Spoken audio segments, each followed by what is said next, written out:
I am the Tofu Golem. Please enjoy the video. In this video, I will explain how to make a prototype. To begin, understand that prototyping is a crucial step in bringing any idea to life. It allows you to quickly transform abstract concepts into something tangible and testable. This process helps validate your ideas and gather valuable feedback from potential users early on, saving significant time and resources down the line. We'll cover everything you need to know. Before you start building, it's vital to clearly define what your prototype needs to achieve. Think about its primary purpose and who will be interacting with it. Pinpoint the absolute core features that must be present in this version. Also, decide on the fidelity level.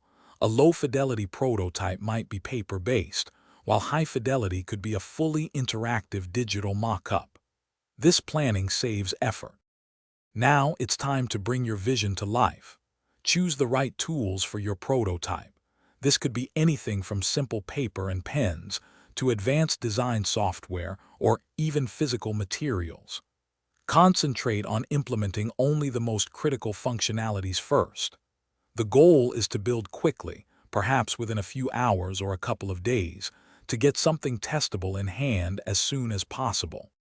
The final and perhaps most crucial step is testing and iterating. Put your prototype in front of real users and observe how they interact with it.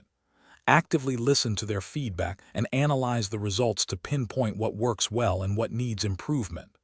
Then, take that feedback, refine your prototype, and test it again. This iterative loop is key to developing a truly effective solution. Thanks for watching. Consider subscribing if we helped you today.